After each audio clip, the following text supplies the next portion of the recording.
বিসমিল্লাহির রহমানির রহিম। অনেকেই আমাকে প্রশ্ন করেন কোনো প্রকার ট্রাভেল হিস্ট্রি ছাড়া কিভাবে জাস্ট আমাদের এই সবুজ বাংলাদেশি পাসপোর্ট দিয়ে আমরা ফরেন ট্রিপ করতে পারি? বা আমার কোনো প্রকার ট্রাভেল হিস্ট্রি নাই। কিভাবে হচ্ছে আমার ১ম বিদেশ যাত্রা করতে পারি? বা আমার কোনো পূর্বে আমি কোনো দেশ ভ্রমণ করিনি। আমাকে কি হচ্ছে কোনো দেশ ভিসা দিবে? অনেকেই এসব প্রশ্ন করে থাকেন। সো তাদের জন্য আজকের ভিডিওটি খুবই গুরুত্বপূর্ণ। কেননা আজকের ভিডিওর মাধ্যমে আপনাদেরকে ৩ টা দেশ সম্পর্কে বলব, যে দেশগুলো ভ্রমণ করতে বাংলাদেশীদের কোনো প্রকার ট্রাভেল হিস্ট্রি থাকতে হয় না বা ভিসা নেবার কোনো প্রকার ঝামেলা নেই। সো ১ম যে দেশটি সম্পর্কে বলব সেটি হচ্ছে নেপাল। আমাদের নেইবার একটি কান্ট্রি হচ্ছে নেপাল এবং বাংলাদেশ থেকে খুবই নিকটে। মাত্র আপনার ৩০ থেকে ৩৫,০০০ টাকার এয়ার ফেয়ারে মানে রিটার্ন টিকেট করে আপনি কিন্তু এই দেশটি ভ্রমণ করতে পারেন। সাথে জাস্ট হোটেল বুকিংটি করে নিবেন, ব্যাস। আর কোনো ভিসা নেবার কিন্তু আপনার ঝামেলা নেই। আর যারা পাহাড় পছন্দ করেন তাদের জন্য কিন্তু নেপাল খুবই পারফেক্ট একটা ডেস্টিনেশন। এবং সেকেন্ড যে দেশটি সম্পর্কে আপনাদেরকে বলবো সেটি হচ্ছে আপনার মালদ্বীপ। মালদ্বীপ ভ্রমণ করার জন্য কিন্তু বাংলাদেশিদের কোনো প্রকার আপনার ট্রাভেল হিস্ট্রি থাকার প্রয়োজন নাই এবং হচ্ছে ট্রাভেল হিস্ট্রি বললে ভুল হবে, অ্যাকচুয়ালি কোনো প্রকার ভিসা নেবার ঝামেলা নেই।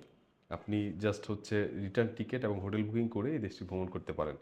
আর যারা পার্টিকুলারলি সমুদ্র পছন্দ করেন তাদের জন্য তো এই দেশটা খুবই মানে স্বর্গরাজ্য।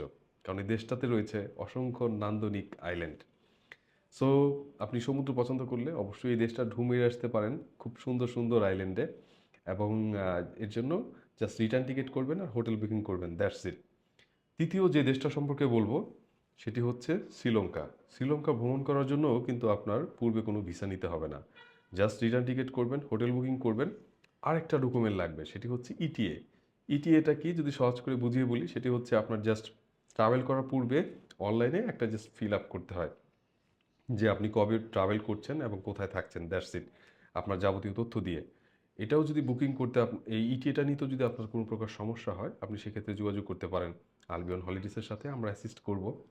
সো যাদের ট্রাভেল হিস্ট্রি নাই, হতাশায় থাকেন যে আমার কোনো দেশ ভ্রমণ করা নাই পূর্বে, আমাকে কোন দেশ ভিসা দিবে বা হচ্ছে কোন দেশ দিয়ে আমার বিদেশ যাত্রা শুরু করতে পারি, তারা কিন্তু অনায়াসে ৩টি দেশ দিয়ে আপনার বিদেশ যাত্রা শুরু করতে পারেন। এর জন্য আপনার ভিসা নেবার কোনো বাড়তি হ্যাসেল নাই। আর এই ৩টি দেশ যখন আপনার ভ্রমণ করা শেষ হয়ে যাবে, এই ৩ দেশের ট্রাভেল হিস্ট্রি দিয়ে আপনি সাউথ এশিয়ার অন্যান্য যে দেশগুলো আছে, সেকেন্ড স্টেজে কিন্তু সেই দেশগুলো ভ্রমণ করার পরিকল্পনা করতে পারেন। যেমন হচ্ছে এই ৩ দেশ ভ্রমণ করা শেষ হয়ে গেলে আপনি মালয়েশিয়া, থাইল্যান্ড, সিঙ্গাপুর বা হচ্ছে ইন্দোনেশিয়া বা হচ্ছে আপনার ফিলিপাইন, এই দেশগুলো কিন্তু আপনার খুব সহজেই, ম্যাক্সিমাম দেশগুলি হচ্ছে আপনার ইন্দোনেশিয়া ছাড়া বর্তমানে সব দেশই ই ভিসা দিচ্ছে এবং লাস্টলি হচ্ছে ফিলিপাইনও হচ্ছে এই ভিসায় যুক্ত হয়েছে। সো এই ৩ দেশের ট্রাভেল হিস্ট্রি দিয়ে সেকেন্ড স্টেজে কিন্তু আপনি এই দেশগুলো ভ্রমণ করতে পারবেন। সেক্ষেত্রে কিন্তু আপনার ৭-৮টা দেশ অনায়াসে ভ্রমণ করা হয়ে যাবে।